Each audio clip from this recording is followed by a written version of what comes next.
का परिचय मैं एक बार फिर से करा दूं। हालांकि बिहार की सियासत को करीब से देखने वाले इन्हें बखूबी पहचानते हैं और इनसे जरा समझेंगे भी। सुहेली मेहता हमारे साथ, देखिए प्रवक्ता बीजेपी हम जुड़ गई हैं, राजेश राठौर मुख्य प्रवक्ता कांग्रेस, अभिषेक झा प्रवक्ता जेडीयू, विश्वजीत जो नेता है सीपीआई के वो भी हमारे साथ हैं और डॉक्टर संजय कुमार राजनीतिक विश्लेषक भी हमारे साथ हैं। आप सभी का बहुत स्वागत। और डॉक्टर संजय कुमार से ही मैं सबसे पहला रिएक्शन लूंगी। डॉक्टर संजय, इंडिया गठबंधन की जीत के लिए एनडीए के उस दावे से नीचे आने के लिए ये जश्न की जो तस्वीरें आ रही हैं, क्या ये मानकर चलें कि इंडिया गठबंधन जो है वो अपने परफॉर्मेंस को लेकर ज्यादा खुश है या बीजेपी के परफॉर्मेंस को खराब देखकर ज्यादा खुश है कि भाई इन्होंने जो कहा था वहां तक तो पहुंचे नहीं और उससे खुद इंडिविजुअल भी उस आंकड़े तक नहीं पहुंच पाए जो उनका ट्रैक रिकॉर्ड पिछली बार रहा था? नहीं, ये तो वही बता पाएंगे कि किस बात को लेकर के खुश हैं। लेकिन हाँ, लोकतंत्र में अगर उन्होंने परफॉर्म करके दिखाया, अगर उनकी संख्या 232-33 के करीब आ गई, तो मैं मानता हूं कि एक मजबूत विपक्ष की पटकथा लिखी गई। और रह गई बात कि एनडीए का तो एक बड़ा लक्ष्य लेकर के तो कोई पार्टी चलती है। अब तो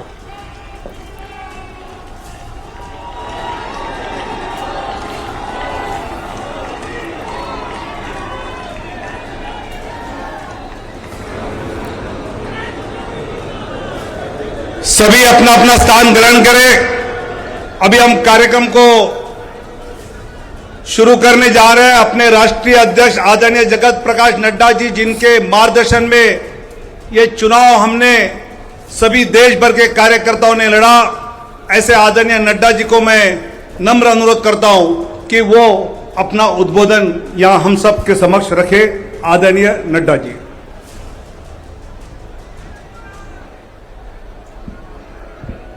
बोलिए भारत माता की, भारत माता की, भारत माता की।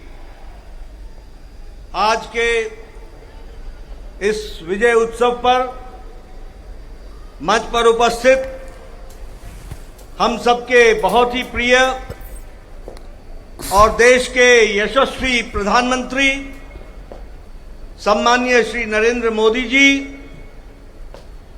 हमारे रक्षा मंत्री आदरणीय राजनाथ सिंह जी, हमारे गृह मंत्री श्री अमित भाई शाह जी और यहां उपस्थित इतनी बड़ी संख्या में इस विजय उत्सव में आए हुए हमारे सभी समर्थक, कार्यकर्ता बंधु, मीडिया के मेरे साथी, प्रिंट मीडिया, इलेक्ट्रॉनिक मीडिया के मेरे साथी और देश भर से टेलीविजन के माध्यम से जुड़े हुए हमारे करोड़ों कार्यकर्ता और भारत की यशस्वी जनता, आज ये बहुत ही खुशी का विषय है कि आज इस धन्यवाद मोदी जी को देने के लिए और विजय उत्सव मनाने के लिए इतनी बड़ी संख्या में उत्साह के साथ आए हुए हैं कार्यकर्ता।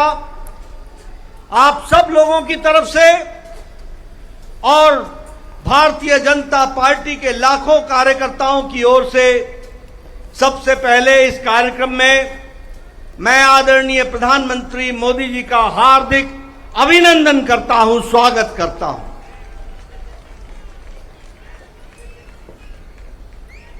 हमें सबको स्मरण है कि चाहे चुनाव की बेला हो, चाहे देश को नेतृत्व करने की बात हो और देश को समस्याओं से निकालने का, अब जिसे हम कहते हैं कि आपदा को अवसर में बदलने में आदरणीय प्रधानमंत्री मोदी जी ने हमेशा देश को, पार्टी को, देश की जनता को फ्रंट से लीड किया है। ऐसे हमारे यशस्वी प्रधानमंत्री जी का मैं अभिनंदन करता हूं, स्वागत करता हूं।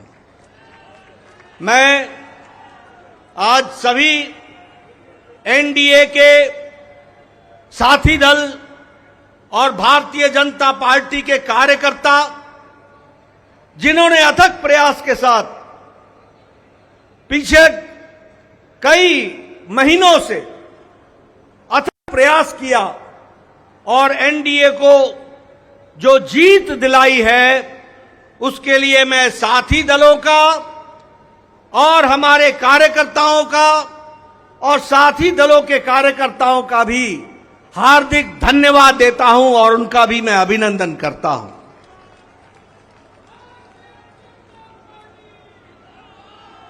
मैं भारतीय जनता पार्टी की ओर से देश के करोड़ों हमारे देशवासियों को जो प्रधानमंत्री मोदी जी के नेतृत्व में विश्वास करते हुए एक ऐतिहासिक पल, एक ऐतिहासिक घड़ी के चश्मदीद गवाह बनने का हम सबको सौभाग्य दिया, ऐसे हमारे मतदाता बंधु जिन्होंने भारतीय जनता पार्टी और एनडीए को अपना आशीर्वाद दिया और प्रधानमंत्री मोदी जी के नेतृत्व को आगे बढ़ाने का काम किया, ऐसे करोड़ों करोड़ों देशवासियों को मैं पार्टी की ओर से बहुत बहुत धन्यवाद देता हूं।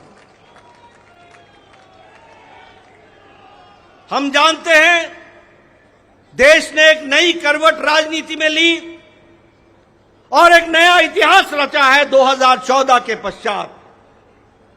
हम जानते हैं कि 2014 के बाद मोदी जी के नेतृत्व में एक मजबूत सरकार बनकर के आई, मजबूत सरकार, और हमने देखा कि इस मजबूत सरकार को 2019 में फिर से भारत की जनता का आशीर्वाद मिला और देश के चाहे कोई आपदा आई, चाहे समस्याएं आई, चाहे गरीबों के उत्थान के विषय थे, प्रधानमंत्री मोदी जी की नीतियों को फिर से 2024 में आशीर्वाद देते हुए इस ऐतिहासिक घड़ी को हम देख रहे हैं जब प्रधानमंत्री मोदी जी तीसरी बार लगातार प्रधानमंत्री बन रहे हैं। इस बात को भी हमने देखा, ये भी हम इसके अभी हम साक्षी हैं। मित्रों,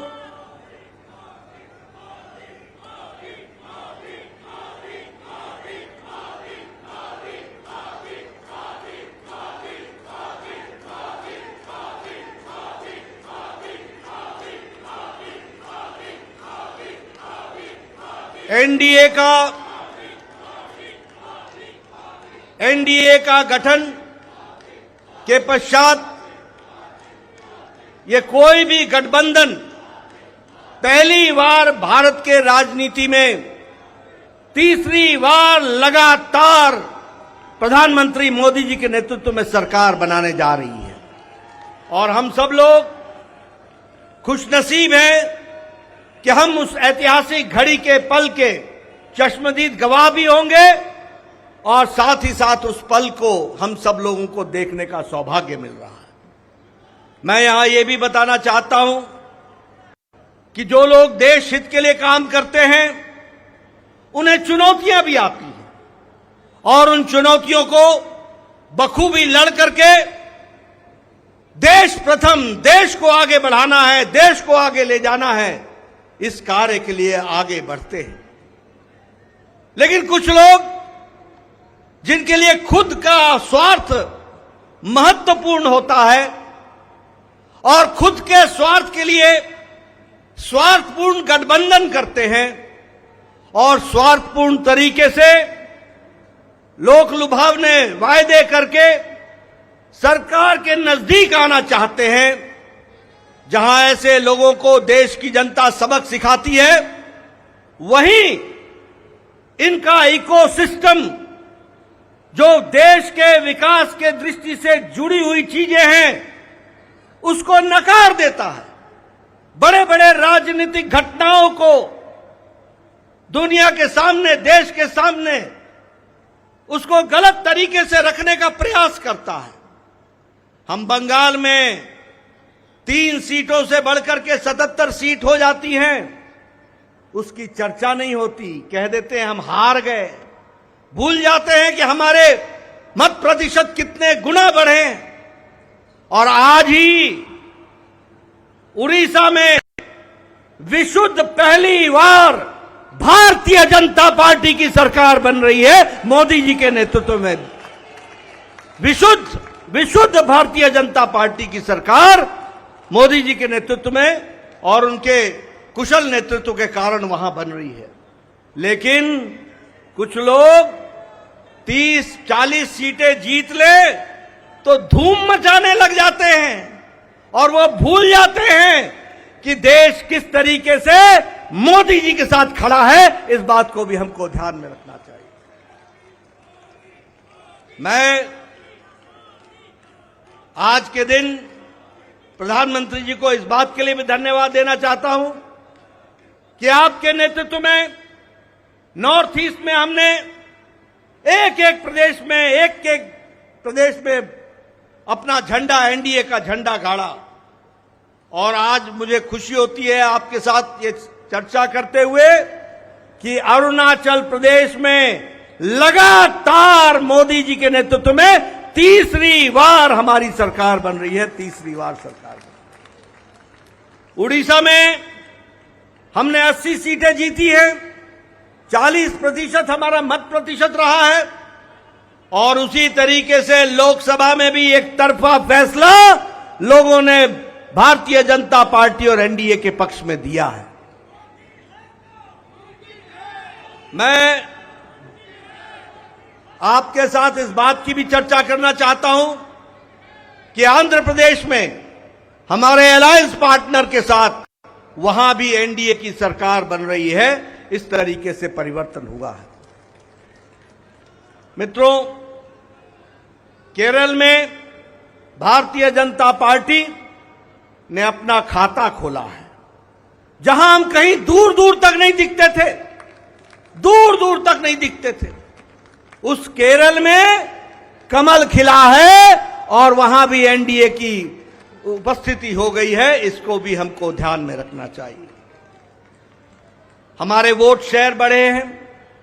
हमारे प्रदेशों में वोट का शेयर भी बढ़ा है। और इसके साथ साथ मैं एक बात और कहना चाहता हूं। 2014 में यह बहुत ही ऐतिहासिक घटना घटी थी कि एक गरीब मां का बेटा भारत का प्रधानमंत्री बने थे और वो भारत की गुर्बत और भारत के अंदर रहने वाले गरीब लोगों की दुख उसको उन्होंने आत्मसात किया था। वो जानते थे गरीबी क्या है। वो जानते थे कि गरीबों का नेतृत्व करने की क्या आवश्यकता है। वह जानते थे कि देश को किस तरीके से आगे बढ़ाना है। और मुझे याद है कि 2014 में जब एनडीए की सरकार बनी तो आपने उस समय कहा था, मेरी सरकार गांव को, गरीब को, वंचित को, पीड़ित को, शोषित को, दलित को, महिला को, युवा को, किसान को समर्पित रहेगी और उनके विकास के लिए हम काम करेंगे। आज हम गौरव के साथ कह सकते हैं कि आज आयुष्मान भारत में 50 करोड़ लोगों को दुनिया का सबसे बड़ा हेल्थ कवरेज मिल रहा है। और उनकी चिंता हुई है तो आदरणीय प्रधानमंत्री मोदी जी के नेतृत्व में हुई है। और आगे 30 में इस देश का कोई भी नागरिक जो 70 साल से ऊपर का होगा उसको भी आयुष्मान भारत का कार्यक्रम से जोड़ा जाएगा। इस बात को हमको ध्यान रखना। उसी तरीके से चाहे बहनों को गैस का चूल्हा पहुंचाना हो, गैस का सिलेंडर पहुंचाना हो, हर घर नल, हर घर जल, इसकी व्यवस्था करनी हो, हमारे भाइयों को, बहनों को बैंक से जोड़ना हो, ये सारे काम प्रधानमंत्री मोदी जी के नेतृत्व में हुई और गरीब की चिंता की गई, गरीब की चिंता की गई। मैं यहां यह भी कहना चाहूंगा कि जब प्रधानमंत्री जी ने 2014 में बागडोर संभाली थी तो भारत की अर्थव्यवस्था लड़खड़ा रही थी। भारत की अर्थव्यवस्था के साथ साथ बैंकिंग व्यवस्था ये बिल्कुल लड़खड़ाई हुई थी, एक तरीके से ढह गई थी। और भारत देश की अर्थव्यवस्था के साथ साथ बैंकिंग व्यवस्था जब लड़खड़ाई तो दुनिया में भी हमारी अर्थव्यवस्था की ताकत कम हुई। लेकिन प्रधानमंत्री मोदी जी के नेतृत्व में बैंकिंग व्यवस्था को मजबूती दी गई, अर्थव्यवस्था को मजबूती दी गई और बैंकिंग व्यवस्था के बारे में दुनिया ने भी सराहा कि आज भारत एक मजबूत बैंकिंग सिस्टम के साथ खड़ा है। और सबसे बड़ी बात यह है कि 2014 में हम 11वें नंबर की अर्थव्यवस्था थे, 11वें नंबर की। आज हम मोदी जी के नेतृत्व में सुदृढ़ तरीके से 5वें नंबर की अर्थव्यवस्था है और मोदी 30 में तीसरी बार प्रधानमंत्री बन रहे हैं। भारत की अर्थव्यवस्था तीसरे नंबर की होने जा रही है, इसको भी हमको ध्यान में रखना चाहिए। प्रधानमंत्री मोदी जी के नेतृत्व में गांवों को मजबूती मिली, गरीबों को ताकत मिली, दलितों को सम्मान मिला, युवाओं की आशाएं और आकांक्षाओं को पूरा किया, महिलाओं को सम्मान दिया और किसानों को मुख्य धारा में लाने का काम किया और वंचित पीड़ित लोगों को विश्वास के साथ आगे बढ़ाने का काम किया। ये 10 साल का परिवर्तन हम सब लोगों को देखने को मिला है। मैं यहां यह भी कहना चाहता हूं कि विपक्ष नकारात्मक सोच, नेगेटिव सोच के साथ काम करता रहा। कोई भी सकारात्मक 10 साल में कोई भी सकारात्मक योगदान विपक्ष का नहीं रहा है। और मैं तो यह भी कहूंगा कि अभी भी उनको गुमान है, अभिमान है कि देश में एक ही परिवार राज करने लायक है, यानी रस्सी आपने बारंबार जलाई, रस्सी जल गई पर बल नहीं गया, इस तरीके का इनका व्यवहार रहा है। मैं यहां यह भी कहना चाहता हूं, चुनाव के दौरान इन्होंने झूठ फैलाया, इन्होंने फेक वीडियोस निकाले, जनता को बरगलाने का काम किया, गुमराह करने का काम किया, जनता को एक तरीके से झूठ बोल करके वास्तविकता से दूर रखने में कोई कसर नहीं छोड़ी। और सबसे बड़ी बात यह है कि इन्होंने चुनाव में प्रजातांत्रिक मर्यादाओं को भी ताक पर रखा। प्रधानमंत्री मोदी जी के लिए अपशब्द कहे, गालियां दी, एक बार नहीं अनेकों बार। ये विपक्ष का बौखलाहट बोलता है, ये विपक्ष की खिसियाहट बोलती है, ये विपक्ष का बारंबार हार देखने के कारण ये नतीजा हम सबको देखने को मिलता है। और ये अवसरवादी गठबंधन यह जिस तरीके से काम करता रहा है, लोगों ने इसको बारंबार खारिज किया है और 2024 में भी इनको खारिज किया, यह भी हम सबको मालूम है। ये तीसरी बार हार का सामना कर रहे हैं और उसके कारण ये बौखला गए हैं। मेरी इनको सलाह है कि आप अब अपना आत्मनिरीक्षण कीजिए, सेल्फ इंट्रोस्पेक्शन कीजिए। समय आ गया है कि बारंबार आपको भारत की जनता क्यों आपको गिरा रही है, क्यों आपका साथ नहीं दे रही है, इसका आपको इंट्रोस्पेक्शन करने की आवश्यकता है। और मैं यहां यह भी बताना चाहूंगा कि गठबंधन एनडीए का मजबूती से मोदी जी के नेतृत्व में देश का नेतृत्व करते हुए आगे बढ़ेगा और देश को आगे ले जाएगा, इस बात का हम सबको विश्वास है।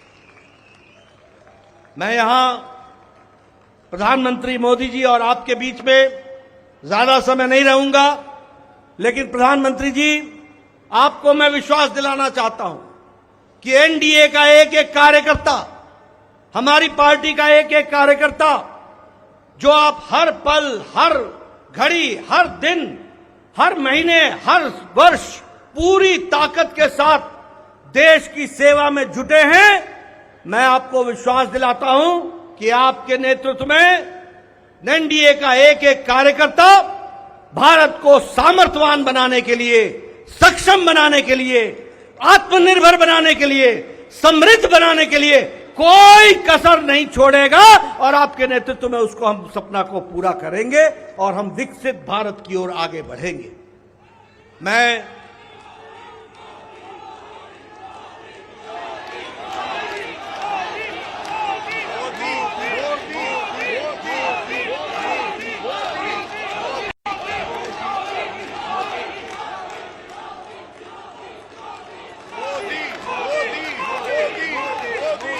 इसके पहले कि आदरणीय प्रधानमंत्री